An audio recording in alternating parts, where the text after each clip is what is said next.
Hi, welcome to Parnika Maths. 10th class maths ma 13 chapter statistics. Last video to exercise 13.2 complete అయిపోయింది కదా. ఈ వీడియోలో exercise 13.3 start చేద్దాం. ఈ ఎక్సర్సైజ్ మొత్తం మీడియన్ పైన డిపెండ్ అయి ఉంటుంది. సో మీడియన్ అన్గ్రూప్డ్ డేటాకి గ్రూప్డ్ డేటాకి ఎలా కనుక్కోవాలో ఫస్ట్ చూద్దాం. తర్వాత ఎక్సర్సైజ్ స్టార్ట్ చేద్దాం. అన్గ్రూప్డ్ డేటాకి మీడియన్ కనుక్కోవడం నేను ఆల్రెడీ ఇంట్రడక్షన్ వీడియోలో చెప్పాను కదా. ఒకవేళ n అనేది ఆడ్ నెంబర్ అయితే మీడియన్ కి ఫార్ములా ఏంటి? n+1/2 observation.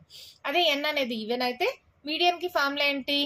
n/2 కి n/2+1 ఈ రెండు అబ్జర్వేషన్స్ యొక్క యావరేజ్ వాల్యూ ఎలా వస్తుందో కూడా చూద్దాం.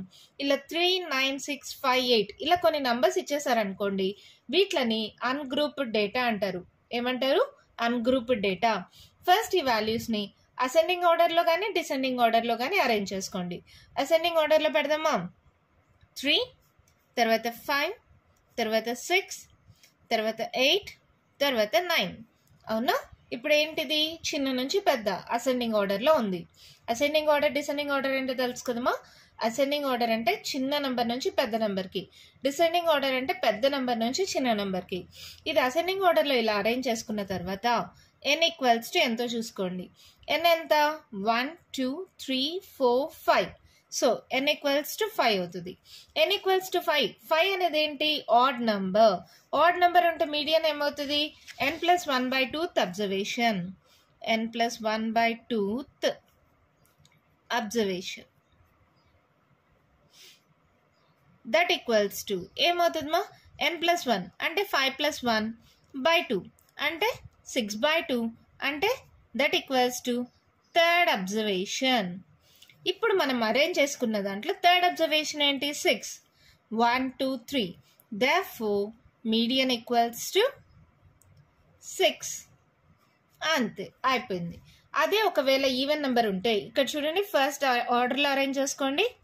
3, 5, 6, 8 అరేంజ్ చేసుకున్న తర్వాత n ఈక్వల్స్ టు ఎంత? 1, 2, 3, 4. సో n/2 అబ్జర్వేషన్ కావాలి కదా. n/2 వాల్యూ ఎంతో చూడండి, 4/2. That equals to second observation. అలాగే n/2+1 కూడా కావాలి కదా. So 2+1 third observation. దీంట్లో సెకండ్ అబ్జర్వేషన్ థర్డ్ అబ్జర్వేషన్ ఏంటివి? ఈ రెండు. వీటి యొక్క average. Therefore median equals to ఏమవుతుందమ్మా? 5 + 6/2. 6, 10, 11. 11/2 క్యాన్సిల్ చేయండి. 2 5s 10. 1 ఉంటుంది, పాయింట్ పెట్టుకొని 0 పెడితే 2 5s 10. 5.5. ఓకేనా? ఇక్కడ మీడియన్ 6 అయింది, ఇక్కడ మీడియన్ 5.5 అయింది. అర్థమైందమ్మా? ఎప్పుడు ఇది అన్గ్రూప్డ్ డేటా అంటే టేబులేటెడ్ ఫామ్లో కాకుండా ఇలా నంబర్స్ ఇచ్చినప్పుడు అసెండింగ్ ఆర్డర్లో కానీ డిసెండింగ్ ఆర్డర్లో కానీ అరేంజ్ చేసుకోవాలి. అరేంజ్ చేసుకున్న తర్వాత n ఒకవేళ ఆడ్ నెంబర్ అయితే n+1/2 అబ్జర్వేషన్ అనేది మీడియన్ వాల్యూ. ఇది థర్డ్ అబ్జర్వేషన్. థర్డ్ అబ్జర్వేషన్ ఏంటి? 6. సో 6 మీడియన్ అయింది. ఇక్కడ n ఈక్వల్స్ టు 4 కాబట్టి n/2 n/2+1 రెండు observation, second observation third observation. ఈ రెండు అబ్జర్వేషన్స్ యొక్క యావరేజ్ వచ్చి మీడియన్ అవుతుంది. ఇది అన్గ్రూప్డ్ డేటా. ఇప్పుడు గ్రూప్డ్ డేటా. గ్రూప్డ్ డేటా అంటే ఒక టేబులేటెడ్ వాల్యూస్ కొన్ని ఇచ్చినప్పుడు మీడియన్ ఎలా కనుక్కోవాలి? దానికి ఫార్ములా వచ్చి l+n/2 - cf/f × h. ఇక్కడ l అంటే lower limit of the median class, n అంటే number of observations, cf cumulative frequency of the class preceding the median class, f అంటే frequency of the median class, h అంటే class size. Assuming the class size to be equal అంటే equal class intervals ఉన్నప్పుడు h తీసుకుంటాం. Frequency అనేది మీకు తెలిసిందే. Median class ఎలా కనుక్కోవాలో నేను చెప్తాను. తర్వాత ఇక్కడ మీకు కొత్తగా వచ్చింది ఏంటి? Cumulative frequency. ఈ క్యుములేటివ్ ఫ్రీక్వెన్సీని ఎలా కనుక్కోవాలి? ఒక ప్రాబ్లమ్ని ఎగ్జాంపుల్గా తీసుకుందామా. మీకు టెక్స్ట్ బుక్లో ఉండే ఎగ్జాంపుల్ ప్రాబ్లమే. ఇప్పుడు ఒక క్లాస్లో నెంబర్ ఆఫ్ స్టూడెంట్స్ ఉన్నారు, వాళ్ళకి మార్క్స్ వచ్చాయి. ఒక ఎగ్జామ్, సరే మ్యాథ్స్ ఎగ్జామే అనుకోండి. ఆ మ్యాథ్స్ ఎగ్జామ్లో వాళ్ళకి వచ్చిన మార్క్స్, నెంబర్ ఆఫ్ స్టూడెంట్స్ ఇలా ఒక టేబుల్ ఇచ్చేసారు.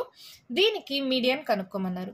ఇక్కడ చూడండి, 10 కంటే తక్కువ వచ్చిన వాళ్ళు ఎంతమంది ఉన్నారు? 5 మెంబర్స్. 10 to 20 వచ్చిన వాళ్ళు 3 మెంబర్స్. 20 to 30 వచ్చిన వాళ్ళు 4 మెంబర్స్. ఇలా టేబులేటెడ్ వాల్యూస్ ఇచ్చేసారు. ఓకేనా? ఇప్పుడు నేను ఎగ్జాంపుల్ క్లాస్లో వచ్చి 20 కన్నా తక్కువ ఉన్న వాళ్ళు నిలబడుకోండి అన్నాను అనుకో. 20 కన్నా తక్కువ ఎంతమందికి ఉన్నాయి? 10 వచ్చిన వాళ్ళు కూడా 20 కన్నా తక్కువ ఉన్న వాళ్ళే కదా. సో 5 + 3 టోటల్గా క్లాస్లో 8 మెంబర్స్ నిలబడుకుంటారు. అవునా కాదా? మీకు అర్థం అవడం కోసం నిలబడుకోవడం కూర్చోవడం అని చెప్తున్నాను, జస్ట్ అర్థం చేసుకోండి మా. ఇప్పుడు 40 ఉంది అనుకోండి, 40 కంటే తక్కువ వచ్చిన వాళ్ళు క్లాస్లో నిలబడండి అన్నారనుకో. లెస్ దాన్ 40 కన్నా తక్కువ వచ్చిన వాళ్ళు క్లాస్లో నిలబడమంటే ఎంతమంది నిలబడాలి?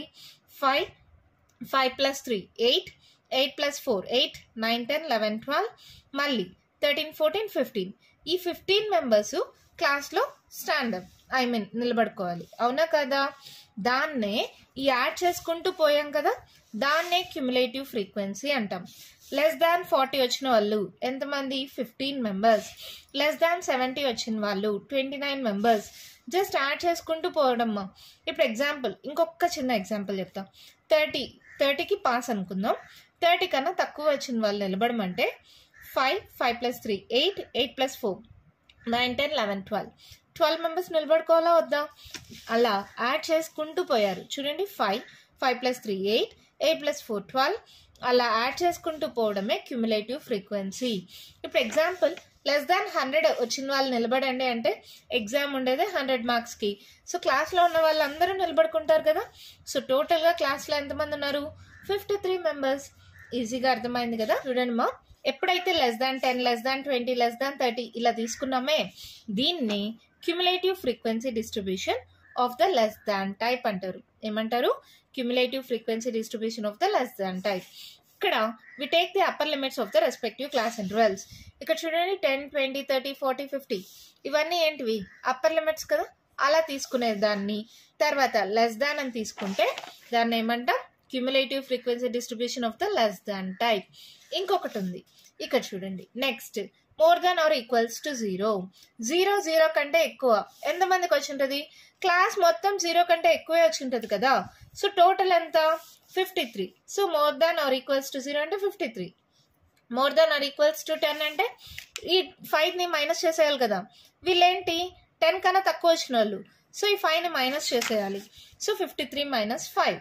నెక్స్ట్ 20 కంటే తక్కువ వచ్చిన వాళ్ళు అప్పుడు ఏం చేస్తారు? 5 + 3 8. ఈ వచ్చిన 53 - 8 చేయాలి. అవునా? లేదా 48 - 3 ఎలా చేసినా ఒకటే కదా. అప్పుడు మనకేమొస్తుంది? 45. అంటే ఇక్కడ more than or equals to 0 కంటే ఎక్కువ వచ్చిన వాళ్ళు క్లాస్ మొత్తం ఇవన్నీ యాడ్ చేస్తే 53 వస్తుంది. More than or equals to 10 కంటే ఎక్కువ వచ్చిన వాళ్ళు అంటే 10 కన్నా ఈ 5 మెంబర్స్కి తక్కువ వచ్చింది కదా, వీళ్ళు కూర్చొనే ఉంటారు క్లాస్లో. ఈ 5 మెంబర్స్ని ఏం చేస్తాం? సబ్ట్రాక్ట్ చేస్తాం. సో 53 - 5. 20 కంటే తక్కువ వచ్చిన వాళ్ళు అప్పుడు 53లో నుంచి 8ని మైనస్ చేస్తాం. సో ఏమొస్తుంది? 45. అలా సబ్ట్రాక్ట్ చేసుకుంటూ పోతాం. ఇలా more than or equals to అని తీసుకుంటే దీన్ని ఏమంటామంటే cumulative frequency distribution of the more than type. Less వస్తే లెస్ దాన్ టైపు, మోర్ వస్తే మోర్ దాన్ టైపు. ఈజీగా గుర్తుపెట్టుకోవచ్చు కదా. రెండు క్యుములేటివ్ ఫ్రీక్వెన్సీ డిస్ట్రిబ్యూషనే. లెస్ దాన్ అని రాస్తే less than type, more than అని రాస్తే more than type. Less than టైప్లో ఏంటంటే అప్పర్ లిమిట్స్ తీసుకుంటాం, మోర్ దాన్ టైప్లో ఏంటంటే లోయర్ లిమిట్స్ తీసుకుంటాం. రివర్స్ మా, ఓకేనా? లెస్ దాన్ టైప్లో అప్పర్ లిమిట్స్, మోర్ దాన్ టైప్లో లోయర్ లిమిట్స్. ఓకేనా? క్యుములేటివ్ ఫ్రీక్వెన్సీస్ ఎలా వచ్చాయి? జస్ట్ ఒకదానికొకటి యాడ్ చేసుకుంటూ పోతే వచ్చేసినాయి. మరి ఇదే ప్రాబ్లంకి మీడియన్ ఎలా కనుక్కోవాలో చూద్దామా? చూడండి, వాళ్ళు ఇచ్చిన 0 to 10 ఈ ఇంటర్వెల్స్, నెంబర్ ఆఫ్ స్టూడెంట్స్, ఈ క్యుములేటివ్ ఫ్రీక్వెన్సీ నేను పై నుంచి యాడ్ చేసుకుంటూ వచ్చా. Less than type. మరి మీకు డౌట్ రావచ్చు, మేము ఎగ్జామ్లో ఏ టైప్ వాడాలి అని. మీరు ఏదైనా యూజ్ చేసుకోవచ్చు మా, లెస్ దాన్ టైప్ అన్నా మోర్ దాన్ టైప్ అన్నా. కానీ ఇలా సబ్ట్రాక్షన్ చేసుకుంటూ పోవడం కన్నా యాడ్ చేసుకుంటూ పోవడం ఈజీ అని అందరూ లెస్ దాన్ టైపే ఎక్కువగా యూజ్ చేస్తారు. కొన్ని ప్రాబ్లమ్స్కి మాత్రం మోర్ దాన్ టైప్ యూజ్ చేయాల్సి వస్తుంది. ఆ ప్రాబ్లమ్స్ చేసేటప్పుడు చూద్దాం. ఆల్మోస్ట్ మనం లెస్ దాన్ టైపే యూజ్ చేస్తాం. ఇప్పుడు ఈ ప్రాబ్లం చూడండి, నెంబర్ ఆఫ్ స్టూడెంట్స్ మార్క్స్ ఇచ్చేసారు కదా, క్యుములేటివ్ ఫ్రీక్వెన్సీ పై నుంచి యాడ్ చేశా. 5 + 3 8 8 + 4 12 12 + 3 15 15 + 3 18 18 + 4 22 22 + 7 29 29 + 9 38 38 + 7 45 45 + 8 53. ఇలా వచ్చేసిన తర్వాత మీడియన్కి ఫార్ములా ఇది కదా. ఫస్ట్ ఏం చేస్తామంటే n/2 వాల్యూ కనుక్కోవాలి. n ఎంత?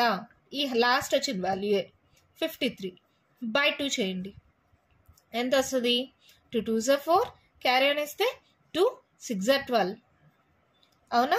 1 క్యారీ ఆన్ 26.5. ఈ 26.5 ఎక్కడ వస్తుంది? చూడండి, 22 తర్వాత వస్తుంది, ఈ మధ్యలో వస్తుంది. సో తర్వాత ఉండే వాల్యూయే, దీన్నే మీడియన్ క్లాస్ అంటారు. ఏమంటారు? Median class.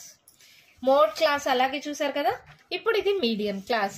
దీంట్లో ఉండే లోయర్ లిమిట్ ఇది ఎల్ వాల్యూ అవుతుంది. ఇదేమవుతుంది? ఫ్రీక్వెన్సీ ఎఫ్ అవుతుంది. ఇంకేమన్నారు? Cumulative frequency of the class preceding the median class. Preceding అంటే దానికి ముందు వచ్చే ఫ్రీక్వెన్సీ. అంటే క్యుములేటివ్ ఫ్రీక్వెన్సీ ఏమవుతుంది అంటే ఇది ఈ మీడియన్ క్లాస్ కన్నా ముందుండేది. ప్రిసీడింగ్ ద మీడియన్ క్లాస్, దీనికన్నా ముందు వచ్చే క్యుములేటివ్ ఫ్రీక్వెన్సీ తీసుకోవాలి. ఇది సిఎఫ్. సో జస్ట్ సబ్స్టిట్యూట్ చేయండి. ఎల్ అంటే ఎంత? 60. n/2 వాల్యూ ఎంత వచ్చింది? 26.5 minus cumulative frequency of the class preceding the median class value ఎంత? 22. ఫ్రీక్వెన్సీ ఎంత? 7 ఇంటూ హెచ్. హెచ్ అంటే ఏంటి? Class difference. దేన్నైనా సబ్ట్రాక్ట్ చేయండి. 10లో 0 పోయినా, 20లో 10 పోయినా, ఏదైనా 10 కదా. సో ఇది వాల్యూ 10 అయింది. సో ఇది సబ్ట్రాక్ట్ చేద్దాం. ఫస్ట్ 26.5లో 22 సబ్ట్రాక్ట్ చేయండి. 5లో 0 పోతే 5, 6లో 2 పోతే 4, 2లో 2 పోతే 0. సో ఏమైంది? 60 ప్లస్ 4.5 by 7 into 10. ఇప్పుడు దీన్ని ఎలా సాల్వ్ చేస్తాం? 60 ప్లస్ 4.5 into 10 అంటే 450 అవుతుంది. ఒక డిజిట్ ముందర పాయింట్ అంటే 45/7. అర్థమైందా? 45 into 10 అంటే 450 కదా. ఒక డిజిట్ తర్వాత పాయింట్ ఉంది కదా, ఒక డిజిట్ ముందర పాయింట్ పెట్టండి. 45/7. ఇంకేముంది? 7తో డివైడ్ చేయండి. 7 7s are 49. సో 7 6 తీసుకోండి. 7 6 42. 5లో 4 2 పోతే 3. పాయింట్ పెట్టండి. 0. 7 4s 28. 10లో 8 పోతే 2. పాయింట్ ఉంది, 0 పెట్టుకోండి. 7 2s 14. 7 3s 21. So 7 2s are 14. 10లో 4 పోతే 6. పాయింట్ 0. తర్వాత 7 8s are 56. 10లో 6 పోతే 4. పాయింట్ తర్వాత 3 డిజిట్స్ వచ్చేసాయి కదా. సో ఇదేమవుతుంది? 60 ప్లస్ 6.428. సో ఇదేమవుతుంది? 60 ప్లస్ 6 అంటే 66.428. ఇదే మనకు కావాల్సిన మీడియన్. ఇది లేదంటే మనము ఒక వాల్యూతో ఆపేస్తే 66.4 అంతే. మీడియన్ అంటే మిడిల్ మోస్ట్ వాల్యూ. ఈజీగా వచ్చేసిందా? ఎలా చేయాలో మళ్ళీ చెప్తా చూడండి. ఇలా marks obtain number of students వాళ్ళే ఇచ్చేస్తారు. క్యుములేటివ్ ఫ్రీక్వెన్సీ ఏం చేయాలి? యాడ్ చేసుకుంటూ పోవాలి. 5 + 3 8, 8 + 4 12, 12 + 3 15, 15 + 3 18. అలా యాడ్ చేసుకున్న తర్వాత ఇక్కడ n/2 వాల్యూ కనుక్కోవాలి. n/2 ఎంత వచ్చింది ఇక్కడ? 26.5. 22కి 29కి మధ్యలో కదా, 22 తర్వాతే కదా. సో తర్వాత వాల్యూ మీడియన్ క్లాస్ అవుతుంది. దీనికి ఉండేది ఫ్రీక్వెన్సీ అవుతుంది, దీనికి ఉండే లోయర్ లిమిట్ వచ్చి ఎల్ వాల్యూ అవుతుంది. ఈ మీడియన్ క్లాస్కి పైన ఉండేది cumulative frequency of the class preceding the median class అవుతుంది. హెచ్ అంటే మీకు తెలుసు క్లాస్ సైజ్ అని. వాల్యూస్ అన్ని సబ్స్టిట్యూట్ చేస్తే మీడియన్ వాల్యూ వచ్చేసింది. మీడియన్ ఎలా కనుక్కోవాలో అర్థమైందా? ఇప్పుడు ఎక్సర్సైజ్ 13.3 స్టార్ట్ చేద్దామా? అయితే నెక్స్ట్ ఒక ఇంపార్టెంట్ పాయింట్ మా relationship between 3 measures of central tendency. 3 into median equals to mode plus 2 into mean. అంటే మోడు మీన్ రెండు ఇచ్చేసి మీడియన్ కనుక్కోమన్నా, లేదా మీడియన్ మీన్ ఇచ్చేసి మోడ్ కనుక్కోమన్నా, లేదా మీడియన్ మోడ్ ఇచ్చేసి మీన్ కనుక్కోమన్నా ఈ ఫార్ములా యూజ్ చేస్తాం. ఏంటది? 3 into median equals to mode plus 2 into mean. ఈ ఫార్ములా పైన మీకైతే ప్రాబ్లమ్స్ లేవు, కానీ 1 మార్క్ బిట్స్లో అడుగుతారు మా రిలేషన్షిప్ బిట్వీన్ ద 3 మెజర్స్ అని. 3 into median equals to mode plus 2 into mean. ఓకేనా? గుర్తుంటుందా?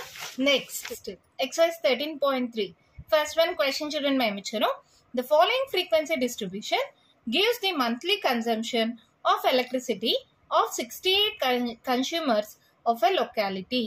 Find the median, mean and the mode of the data and compare them. Monthly consumption in units ఇచ్చేసారు, number of consumers ఇచ్చేసారు. ఏం కనుక్కోమన్నారు? మీడియను, mean, mode అన్నీ కనుక్కోమన్నారు. First మనం ఇప్పుడు median topic start చేసాం కాబట్టి first median కనుక్కుందామా? చూడండి, ఇక్కడ రాసుకోండి, ఫస్ట్ హెడ్డింగ్ రాసుకోండి, median. Monthly consumption in units, number of consumers ఇచ్చేసారా. క్యూములేటివ్ ఫ్రీక్వెన్సీ ఎలా వస్తుంది, యాడ్ చేసుకుంటూ పోవాలి కదా. ఫస్ట్ది 4, తర్వాత 4 + 5 ఎంత అవుతుంది 9, 9 + 13. సో 9, ఇది ఒక 10, 19, 20, 21, 22, 22 + 20 42, 42 + 14 56, అంతేనా. 56 + 8 ఎంత అవుతుంది 6 2 12, 13 14, 1 క్యారీ ఆన్, 5 + 1 6, 64 + 4 68. ఇక్కడ మనకు వచ్చిన వాల్యూ, క్వశ్చన్లో ఇచ్చిన వాల్యూ సరిపోవాలమ్మా. 68 కన్స్యూమర్స్ అన్నారు కదా, 68 వాల్యూ వచ్చేసింది కదా. సో క్యుములేటివ్ ఫ్రీక్వెన్సీ సరిపోయింది. ఫస్ట్ ఏం కనుక్కోవాలి, n/2. n/2 ఎంత, n ఎంత 68. లాస్ట్లో ఎండింగ్ యాడ్ చేస్తే వచ్చిన వాల్యూమా. కావాలంటే ఇవన్నీ యాడ్ చేస్తేనే కదా ఈ వాల్యూ వచ్చింది. ఇవన్నీ యాడ్ చేసినా మీకు 68 వస్తుంది. సో 68/2 చేయండి. 2 3s 2 4s 34. 34 ఎక్కడొస్తుంది, 22 తర్వాత 34 వస్తుంది, నెక్స్ట్ 42 వస్తుంది. సో ఇది మనకేమవుతుంది, మీడియన్ క్లాస్.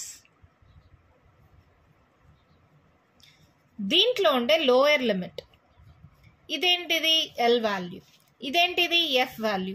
ఈ మీడియన్ క్లాస్ కన్నా పైన ఉందే ఇది మనకి cumulative frequency of the class preceding the median class అవుతుంది. అవునా. మీరు ఫుల్ ఫామ్స్ కూడా రాయండి మా, మార్క్స్ని బట్టి. ఎక్కువ మార్క్స్కి ఇస్తే L = lower limit of the median class, F is the frequency of the median class, CF అంటే cumulative frequency of the class preceding the median class, H అంటే సైజ్ ఆఫ్ ద క్లాస్. ఓకేనా, అలా అన్నీ రాయాలి. ఇప్పుడు మీడియన్కి ఫార్ములా రాసుకోండి. Median equals to ఏంటి formula, ఇందాక చెప్పాను కదా, గుర్తుందా, L + n/2 - CF/F × H. L + n/2 - CF/F × H. అంతేనా, ఓకే కదా. ఇంకేముంది, జస్ట్ వాల్యూ సబ్స్టిట్యూట్ చేయడమే కదా. సబ్స్టిట్యూట్ చేసేయండి. 125 + n/2 వచ్చేసింది కదా 34 minus cumulative frequency 22, frequency 20, H ఎంతమా, క్లాస్ సైజ్. ఇక్కడ ఏ దాంట్లో అయినా దేన్నైనా సబ్ట్రాక్ట్ చేసుకోండి. 85లో 65 పోతే ఎంత 20. ఇక్కడ హెచ్ ఈక్వల్స్ టు, లేదా ఇక్కడ మీడియం క్లాస్ తీసుకుంటే 145 - 125 ఎంత 20 కదా. సో ఇక్కడ 20 రాస్తాం. ఈ 20 క్యాన్సిల్ చేసేయచ్చా. ఇంకేముంది, క్యాల్కులేషన్ కూడా ఈజీ అయిపోయింది. 34లో 22 మైనస్ చేయండి. 4లో 2 పోతే 2, 3లో 2 పోతే 1. సో ఇదేమవుతుంది 125 + 12. అవునా. సో ఏమైంది వాల్యూ 5 6 7, 2 + 1 3, 137. అంతేనా, మీడియన్ వచ్చేసింది.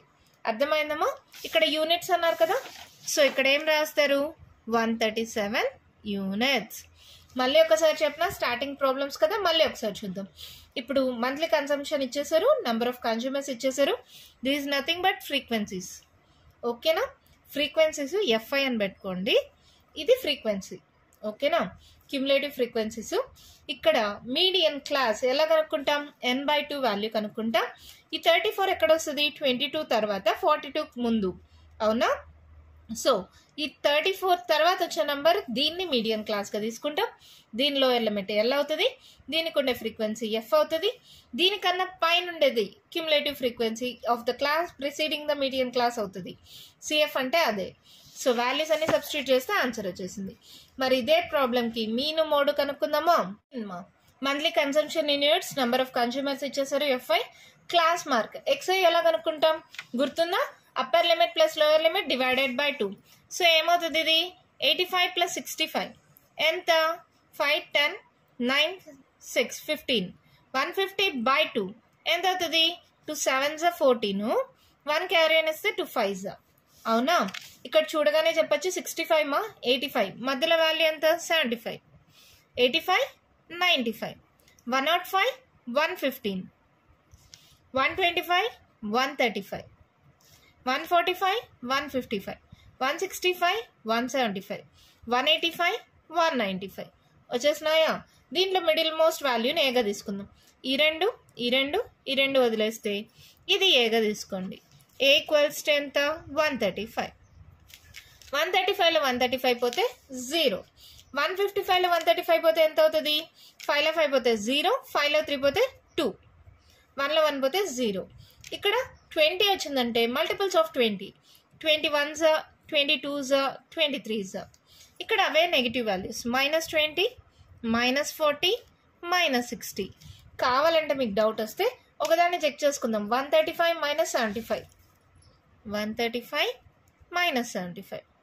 5లో 5 పోతే 0, 13, 13లో 7 మైనస్ చేస్తే ఎంత? 6. సరిపోయిందా? ఇక్కడ మైనస్ దీనికి ప్లస్, పెద్ద నెంబర్ సింబల్ మైనస్ కాబట్టి -60. సరిపోయిందమ్మా? వాల్యూస్ వచ్చేసాయా? ఇప్పుడు ui di/h, h వాల్యూ ఏం తీసుకుందాం? ఇవన్నీ డివిజిబుల్ బై 20 కదా. సో 20 తీసుకుంటే ఏమవుతుంది? 21s, 22s, 23s, 21s, 22s, 23s. ఇంకేముంది? FIUI. ఈ రెండింటి యొక్క మల్టిప్లికేషన్ చేయండి. 4 3s 12, 5 2s 10, 13 1s 13, 20 0s 0, 14 1s 14, 8 2s 16, 4 3s 12. ఇక్కడ చూడండి మా, +12 -12 క్యాన్సిల్ చేసేయచ్చా? ఇంకేం మిగిలింది? -10 -13 ఎంత అవుతుంది? -23. అవునా? ఇవి యాడ్ చేసేసాం. ఈ రెండు అయిపోయి ఇంక ఈ రెండు యాడ్ చేయండి. 14 16 ఎంత అవుతుంది? 30. 30లో నుంచి 23 మైనస్ చేయండి. 10లో 3 పోతే 7, క్యారీ అని ఇచ్చింటే మంతే. సో పెద్ద నెంబర్ సింబల్ ఏంటి? ఇది ప్లస్, ఇది minus. So plus sigma FIUI equals to 7. అలాగే సిగ్మా FI ఎంత వస్తుంది? క్వశ్చన్లో ఇచ్చేసారు కానీ ఎంత చూడండి, 68 కదా. మనం ఇవన్నీ యాడ్ చేస్తే ఇక్కడ కూడా ఎంత వచ్చింది? 68 కదా. సో సిగ్మా FI ఎంత? 68. టేబుల్ మొత్తం కంప్లీట్ అయిపోయింది కదా. మీన్కి ఫార్ములా ఏంటి? x డాష్ ఈక్వల్స్ టు ఏమవుతుంది? a plus h into sigma FIUI by sigma FI. A value ఎంతమా? 135, h value 20. So A value 135, h value 20, sigma FIUI ఎంత వచ్చింది? 7 బై సిగ్మా FI 68. సో ఎలా క్యాన్సిల్ చేద్దాం? 2తో చేద్దామా? 2 1s 0s, 2 3s 6, 2 4s, 2 5s, 2 1s, 2 7s. So ఇది ఏమవుతుంది? 135 plus 7 5s 35 by 17. 17తో divide చేయండి. 17 టేబుల్ డైరెక్ట్గా వచ్చు కదా. ఒకవేళ రాకపోతే ఇక్కడ మల్టిప్లై చేసి రాసుకోండి మా. ఎలా వస్తుంది? 17 2s 34, 5లో 4 పోతే 1 పోదు కాబట్టి పాయింట్ పెట్టి 0 అయినా పోదు, మళ్ళీ 0 పెట్టండి. సో 100 అంటే 76 102, 17 5s 85, 10లో 5 పోతే 5, మళ్ళీ 9లో 8 పోతే 1, పాయింట్ ఉంది 0. 150 అంటే ఎక్కడ పోతుంది? 79s 153, 17 8s ఎంత? 136. 10లో 6 పోతే 4, క్యారీ అని ఇచ్చింటాం. 4లో 3 పోతే 1, పాయింట్ ఉంది 0. 140 అంటే ఎక్కడ పోతుంది? మళ్ళీ 17 8s, ఇక్కడితో ఆపేద్దాం. So 2.058, 135 plus 2.058. సో ఈ రెండు యాడ్ చేయండి, ఏమవుతుంది? 137.058. మీన్ వాల్యూ వచ్చేసిందా? నెక్స్ట్ మనల్ని ఏం కనుక్కోమన్నారు? మోడ్ కూడా కనుక్కోమన్నారా? మోడ్కి ఫార్ములా ఏంటి? L plus F1 minus F0 by 2F1 minus F0 minus F2 into H. Formula గుర్తుంది కదమ్మా. ఇంకేముంది? మనకున్న క్వశ్చన్ తీసుకోండి, ఇక్కడే మార్క్ చేసుకోవచ్చు. దీంట్లో అన్నిటికన్నా హైయెస్ట్ వాల్యూ ఏంటి? 20. సో ఇది F1 అవుతుంది. దానికన్నా ముందు వచ్చిన వాల్యూ F0, తర్వాత వచ్చే వాల్యూ F2. ఇది F1 ఉంటుంది, అదే మోడల్ క్లాస్. దాంట్లో లోయర్ లిమిట్ L అవుతుంది.